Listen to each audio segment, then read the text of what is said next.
आप सभी का हमारे YouTube चैनल जी के गुरुजी अड्डा पर मैं शैलेश हार्दिक स्वागत और अभिनंदन करता हूं।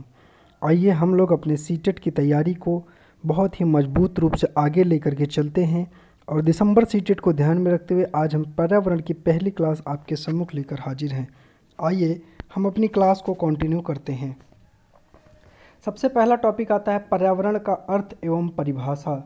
पर्यावरण शब्द परि एवं आवरण शब्दों की संधि से बना है। परि का अर्थ होता है चारों तरफ, आवरण का अर्थ होता है घेरा। अर्थात हम कह सकते हैं इस प्रकार पर्यावरण का जो अर्थ होता है वो चारों तरफ से घेरना, अर्थात मनुष्य के चारों ओर वह क्षेत्र जो उसे घेरे रहता है एवं उसके जीवन तथा क्रियाओं को प्रत्यक्ष या अप्रत्यक्ष रूप से प्रभावित करता है, वह पर्यावरण कहलाता है। तो ये जो टॉपिक है ये हमारे लिए बहुत इम्पॉर्टेंट है। यहाँ से एक दो क्वेश्चन आपको देखने को एग्ज़ाम में मिलते हैं। अब हम आगे चलते हैं और इसके बारे में थोड़ा सा और जानते हैं।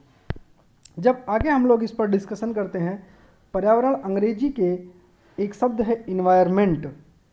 इसकी उत्पत्ति फ्रेंच शब्द एनवायरोनेर, फिर से जानते हैं एनवायरोनेर, इंग्लिश में एनवायरोनेर से हुई है, जिसका अर्थ होता है पड़ोस। इसलिए हम पर्यावरण के लिए आस पड़ोस शब्द का भी प्रयोग कर सकते हैं।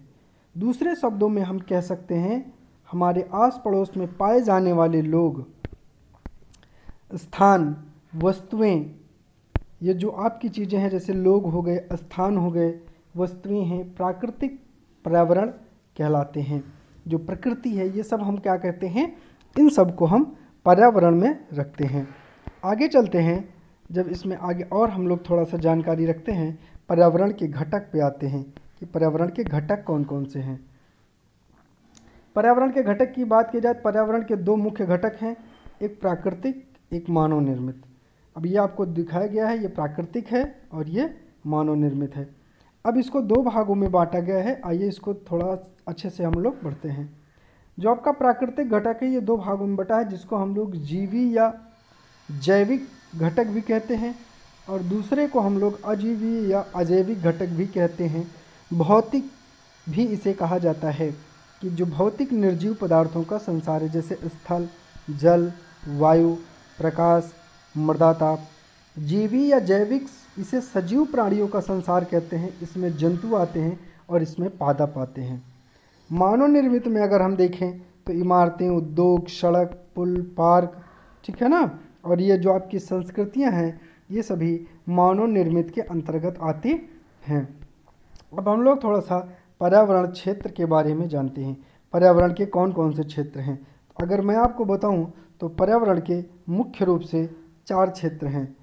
इन्हीं चारों क्षेत्रों के बारे में हमको पढ़ना है। पहला आपका है स्थलमंडल, जलमंडल, वायुमंडल, जैवमंडल, ठीक है ना। तो इन्हीं चारों मंडल के बारे में हमको पढ़ना है, एक एक मंडल को ध्यान से पढ़ना है। सबसे पहले आते हैं स्थल मंडल पर। पृथ्वी के ठोस ऊपरी परत या परपटी को स्थल मंडल कहते हैं। पृथ्वी का लगभग 1/3 29% भाग स्थल मंडल है। यह मंडल शैल एवं खनिजों से निर्मित है। यह मंडल मृदा की पतली परत से ढका हुआ है। इस मंडल में पर्वत, पठार, मैदान, घाटी आदि पाए जाते हैं। आपके जो पर्वत हैं, पठार है, घाटी है, वो सब इसी में पाए जाते हैं। अब स्थल मंडल के महत्व को जान लेते हैं। यह मंडल खनिजों का प्रमुख स्रोत है। अब आपसे पूछ ले कि खनिज किस मंडल में पाए जाते हैं, तो खनिज स्थल मंडल में पाए जाते हैं। वन, कृषि एवं रहने के लिए भूमि प्रदान करता है। पशुओं को चरने के लिए घास का स्थल भी यही मंडल प्रदान करता है। स्थल मंडल ही कहलाता है। आगे चलते हैं, थोड़ा आगे और डिस्कशन जब करते हैं। अब आते हैं जलमंडल पे। जलमंडल की बात किया जाए तो पृथ्वी पर पाए जाने वाले जल के क्षेत्र को जलमंडल कहते हैं। पृथ्वी का लगभग 2/3 या 71% भाग जल से ढका है। महासागर, झील, नदियां एवं अन्य जलाशय सम्मिलित रूप से जलमंडल का निर्माण करते हैं।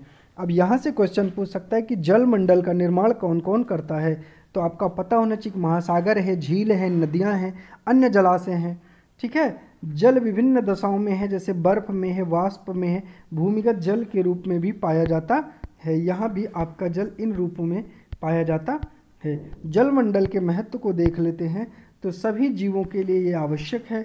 जल से ही बादलों का निर्माण होता है एवं वर्षा होती है। अब आते हैं वायुमंडल पर। वायुमंडल की बात करते हैं तो पृथ्वी के चारों ओर मौजूद वायु के आवरण को वायुमंडल कहते हैं। वायुमंडल कई प्रकार की गैसों जैसे नाइट्रोजन, ऑक्सीजन, कार्बन डाइऑक्साइड आदि का मिश्रण है। इस मंडल में धूल के कण एवं जलवाष्प भी पाए जाते हैं। तो धूल के कण एवं जलवाष्प किस मंडल में पाए जाते हैं, आपसे क्वेश्चन पूछ सकता है, वायुमंडल में ही पाए जाते हैं। वायुमंडल की बात किया जाए, यह सूर्य की हानिकारक किरणों से हमारी रक्षा करता है। यह मौसम एवं जलवायु में परिवर्तन लाता है। रेडियो संचार में हमारी मदद भी करता है। आगे चलते हैं, जैवमंडल के बारे में जानकारी रखते हैं। पृथ्वी का वह संकीर्ण क्षेत्र जहाँ स्थल, जल एवं वायु मिलकर जीवन को संभव बनाते हैं, जैवमंडल कहलाता है। स्थल हो, जल हो और वायु हो, क्या बने, जीवन को संभव बनाते हैं, वह स्थान जैवमंडल कहलाएगा। जंतु एवं पादप मिलकर इस मंडल का निर्माण करते हैं। अब आपसे क्वेश्चन पूछ सकता है कि जैवमंडल का निर्माण कौन करता है, तो जंतु और पादप मिलकर के इसका निर्माण करते हैं। जैवमंडल के महत्व को अगर देखते हैं तो यह जीवन के अनुकूल परिस्थितियां प्रदान करता है। जैसे ये आपका जलमंडल है, मान लेते हैं ये जल है, ठीक है, और ये आपका मान लेते हैं ये जो आपका ये वाला मंडल है जल, स्थल, ठीक है, और ये तीसरा ले लिए हमने वायु। अब इनमें से थोड़ा थोड़ा हिस्सा कट करके ये जो बीच का हिस्सा है यही आपका जैवमंडल कहलाता है। ठीक है, तो आज के लिए बस इतना ही। कल मिलेंगे और इसके आगे की चीज़ों पर चर्चा करेंगे। वीडियो कैसी लगी है कमेंट करके ज़रूर बताएं। धन्यवाद।